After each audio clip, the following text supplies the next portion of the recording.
আমি সবার মতো আমি বাঁচতে চাই। বরিশালের গৌরনদী উপজেলার বেজগাতি গ্রামে একটি ঘরে বিছানায় শুয়ে অঝরে কাঁদছেন ২৬ বছরের গৃহবধূ পুতুল। পাশে নির্বাক দৃষ্টিতে তাকিয়ে আছে তার দুই ছোট সন্তান। মায়ের এই কষ্ট তারা বুঝতে পারছে না, শুধুই চুপচাপ তাকিয়ে দেখছে। স্বামী সুজন হাওলাদার অসহায়ের মতো পাশে বসে রয়েছেন, চোখে মুখে গভীর হতাশা। কান্না জড়িত কণ্ঠে পুতুল বলেছেন, আপনাদের সবার মতো আমিও বাঁচতে চাই, আমাকে বাঁচান, আমাকে সাহায্য করুন। আমার আজকে 1 বছর যাবৎ ক্যান্সার ধরা পড়ছে।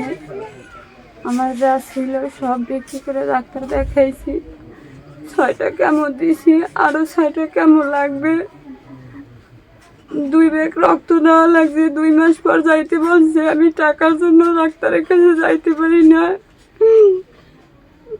আমি সবার মতো আমি বাঁচতে চাই। আপনারা যদি আমার 5 টাকা 10 টাকা যে যা পারেন আমাকে একটু সাহায্য করেন, আমি ডাক্তারের কাছে যেতে পারি। আমি ব্যথায় ঘুমাইতে পারি না, খাইতে পারি না, চলতে পারি না। প্রায় 1 বছর আগে পুতুলের জীবনে নেমে আসে ভয়াবহ এক বিপর্যয়। বরিশালের গৌরনদী উপজেলার বেজগাতি গ্রামের এই গৃহবধূ মরণব্যাধি ক্যান্সারে আক্রান্ত হয়েছে। এর আগে 5 জনের ছোট পরিবারটি সাদামাটা হলেও সুখেই চলছিল। হঠাৎ করে চিকিৎসকের কাছ থেকে ক্যান্সারের খবর শোনার পর যেন সবকিছুই এক মুহূর্তে বদলে যায়।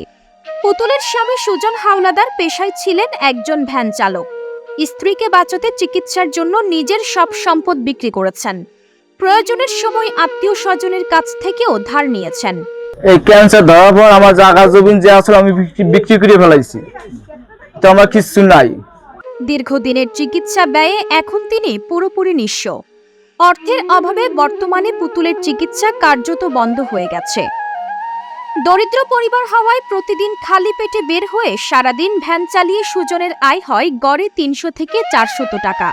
এই টাকায় কোনো কোনো দিন ঔষধ কেনা সম্ভব হলেও নিয়মিত চিকিৎসা চালানো অসম্ভব হয়ে পড়েছে। চিকিৎসার অভাবে ধীরে ধীরে মৃত্যুর প্রহর গুনছেন পুতুল। এই পরিবারে প্রতিদিন খাবারের আশায় অপেক্ষায় থাকে 2টি শিশু সন্তান। বাবা কখন ভ্যান চালিয়ে ফিরে আসবেন, সঙ্গে খাবার আনবেন কিনা, এই দুশ্চিন্তায় কাটে তাদের দিন।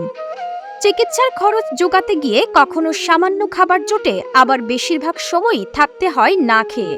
আশপাশের মানুষজন মাঝে মাঝে খাবার দিয়ে সহায়তা করেন, তা দিয়েই কোনো রকমে চলছে তাদের এই ছোট্ট সংসার। পুতুলকে এক নজর দেখতে প্রতিদিনই আশপাশের গ্রামের মানুষ ভিড় করছেন। সামর্থ্য অনুযায়ী কেউ কেউ সহযোগিতার হাতও বাড়িয়ে দিচ্ছেন। তবে চিকিৎসা ব্যয় অত্যন্ত বেশি হওয়ায় এই সহায়তা যথেষ্ট নয় বলে জানাচ্ছেন স্বজনেরা। আমার 2টা নাতি আছে, আমার মেয়ের অসুখ, এগুলো লইয়া ঠিক মতন ব্যান চালাইয়া খাওয়াইতে লইতে পারে না, পড়ালেখা করাইতে পারে না। মার দ্বারা যে কান্দাকাটি করতে আছে, কি খাইবে না খাইবে আনতারে না, ঠিক মতন খাওয়াইতে পারে না। এখন আপনারা যদি একটু সহায়তা করতারেন, হেলে পুতুলে ডাক্তার দেখাইতে পারতো। আপনারা একটু আর মুখ পোলাপানের মুখ দিক চাইয়া, যোগ্য সন্তান, আপনারা একটু সাহায্য করলে একটু ডাক্তার দেখাইতে পারতো। চিকিৎসা চলতেছে। আমার দেবরে আশায় সয় সম্পত্তি যেখানে যা আছে যাবতীয় সব শেষ। এখন আর আমার দেবরে পারতেছে না, 2টো ছোট ছোট বাচ্চা আছে, তারা যে রান্না করে খাবে সেরকম সিস্টেম নাই। আমার জালে রান্না করে দিতে পারতেছে না।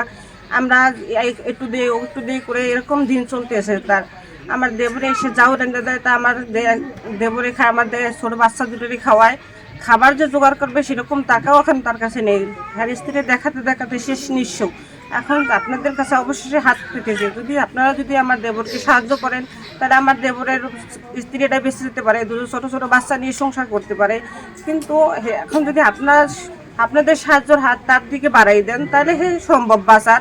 কিন্তু টাকার জন্য এখন পারতেছে না, অনেক কষ্ট করতে আছে। আমার দেবরে রাত্রে ঘুমাতে পারে না। আপনারা যদি হাজার হাজার ভাইরা যদি কিছু দিয়ে সাহায্য করেন, তাহলে বাঁচতে পারে। তো আপনাদের কাছে এটাই অনুরোধ যে 2 টাকা 5 টাকা যে যা পারেন আমার দেবরে দিয়ে সাহায্য করেন। তাদের ভাষ্যমতে পুতুলকে বাঁচাতে হলে বিদেশে উন্নত চিকিৎসার প্রয়োজন। এতে আনুমানিক প্রায় 20 লক্ষ টাকা লাগতে পারে। চিকিৎসার অভাবে ধুকে ধুকে মৃত্যুর দিকে এগিয়ে যাওয়া এই গৃহবধূকে বাঁচাতে দেশবাসীর সহায়তা কামনা করছেন তার পরিবার ও স্বজনেরা। তাদের আকুতি মানুষের একটু সহযোগিতাই পারে 2টি শিশুর মায়ের জীবন ফিরিয়ে দিতে। ডেস্ক নিউজ, অগ্রযাত্রা প্রতিদিন। অগ্রযাত্রা প্রতিদিন,